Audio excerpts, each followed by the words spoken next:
یعنی مجھ پہ قابو نہیں رہتا جب بھی میرے سامنے میرے محبوب کا کوئی نام لیتا ہے تو میرے بس میں کچھ نہیں رہتا اور بڑی مشکل سے پھر میں اپنے اس ستم زدہ دل پہ قابو پا لیتا ہوں۔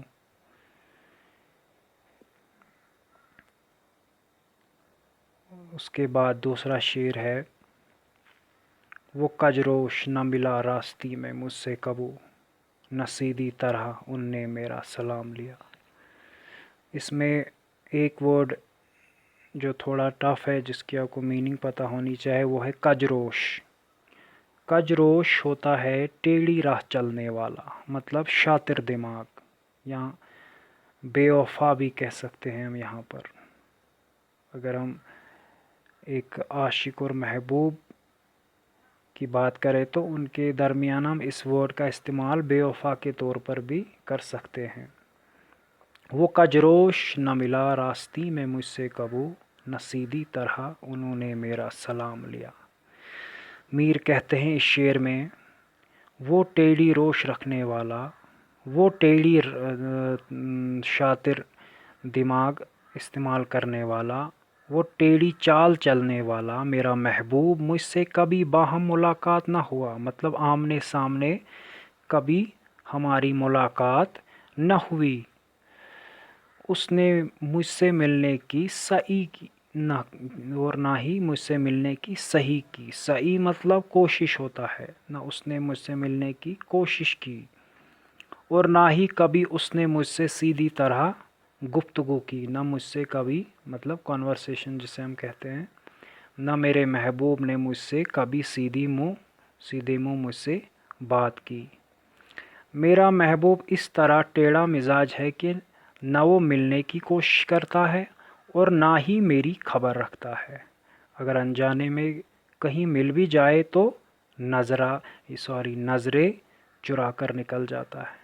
یہ شعر میں شاعر کیا کہتا ہے؟ کہتا ہے کہ میرا جو ٹیڑھا مزاج والا یہ محبوب ہے وہ کیا کرتا ہے، پہلے تو کبھی مجھ سے ملنے تو آتا نہیں، کبھی ملتا نہیں مجھ سے۔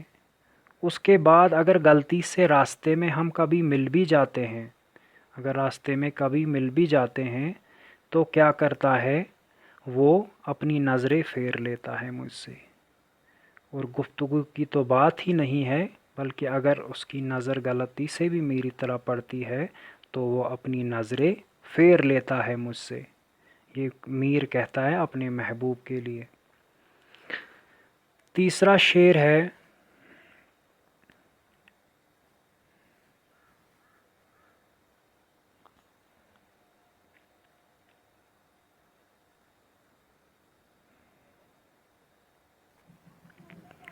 تیسرا شعر جو ہے، میرے سلیقے سے میری نبی محبت میں، میرے سلیقے سے میری نبی محبت میں، تمام عمر میں ناکامیوں سے کام لیا۔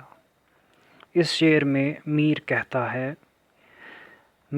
ہے کہ میری جو ساری زندگی تھی حسرت و ناکامیوں میں بسر ہوئی۔ ناکامیاں مطلب جہاں انسان کو ہمیشہ ناکام ہونا پڑتا ہے، ہر کام کا انجام وہاں پر انسان کو ناکامیاں ہی ملتی ہیں۔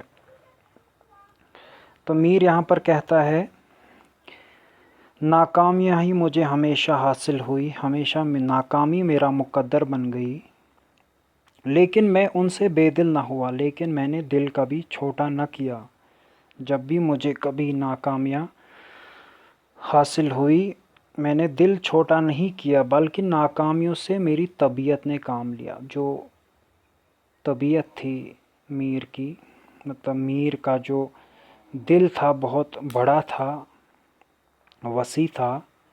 اکثر جب بھی اسے ناکامیاں درپیش آتی تو وہ اپنی طبیعت سے اس کا سامنا کرتا تھا۔ میر کہتا ہے، میں ناکامیوں سے انحراف کرنے کے بجائے، یعنی محروم ہونے کے بجائے ان سے کام لیتا رہا، ناکامیوں سے محروم ہونے کے بجائے وہ ناکامیوں سے کام لیتا رہا۔ کس طرح؟ میر کہتا ہے میری طبیعت ہی کچھ ایسی واقع ہوئی تھی، میر کی جو طبیعت تھی وہ ایسی تھی جو حسرت اور غموں سے مسکرانے کی صلاحیت رکھتی تھی۔ یعنی کہ میر کا جو میر کی طبیعت تھی، جب بھی اس کو غم اور یہ مصیبتیں ان میر پر ٹوٹ پڑتی تو میر اکثر ایک چٹان کی طرح سامنے کھڑا رہتا تھا اور ان مصیبتوں کا سامنا کرتا تھا۔ میر کہتا ہے یعنی میری محبت کرنے کے سلیقے نے مجھے ہر وقت ناکام رکھا اور مجھے قدم بہ قدم ناکامیوں، نا امیدیوں اور مایوسیوں کا سامنا کرنا پڑا، لیکن اس سب کے باوجود بھی میر آگے سے ڈٹا رہا، ان سب کا مقابلہ کیا۔ کیسے؟ اس کی طبیعت کی وجہ سے، کیونکہ میر کی طبیعت ہی ایسی تھی کہ اس نے جو بھی محرومیاں، ناکامیاں، نا امیدیاں اس کو درپیش آئی، میر نے ان کا سامنا کر لیا۔ آخری شعر،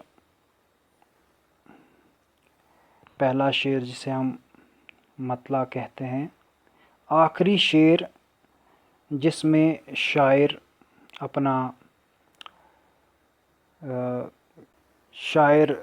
جس شعر میں اپنا تخلص بیان کرتے ہیں تو اس شعر کو ہم مقطع کہتے ہیں۔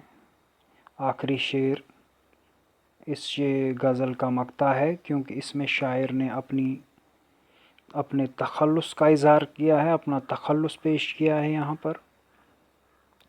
تو آخری شعر ہے، اگرچہ گوشہ گزی ہوں میں شاعروں میں میر، اگرچہ گوشہ گزی ہوں میں شاعروں میں میر، پہ میرے شعر نے روئے زمیں تمام لیا۔ اس شعر میں میر کہتے ہیں، اس شعر میں میر فرماتے ہیں یا کہتے ہیں،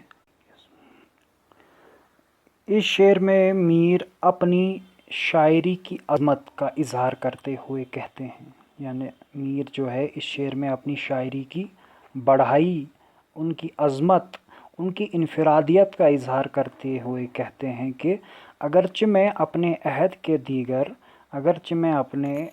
دیگر شعراء سے الگ ہوں، اگرچہ میں دوسرے شعراء حضرات سے الگ ہوں، تنہا پسند انسان ہوں، تو کیا ہوا؟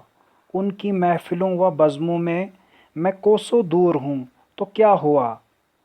لیکن میرے اشعار خاص پسند ہے، خاص کی جمع خاص ہوتا ہے۔ تو میر کہتا ہے اس کے باوجود جو میرے اشعار ہیں وہ لوگوں میں بہت پسند کیے جاتے ہیں، پورے عالم میں میرے اشعار کا چرچا مقبول ہے، میرے اشعار لوگوں کو بہت پسند آ جاتے ہیں، ان کے دل کو چھو جاتے ہیں۔ یعنی اگر میں گوشہ نشین ہوں لیکن میرے اشعار پوری دنیا میں تہلکہ مچائے ہوئے ہیں، لوگوں کو پسند ہیں۔ گوشہ گزین ہوتا ہے تنہائی میں بیٹھنے والا، مطلب جو تنہائی پسند کرتا ہے اس کو گوشہ گزین کہتے ہیں۔ اور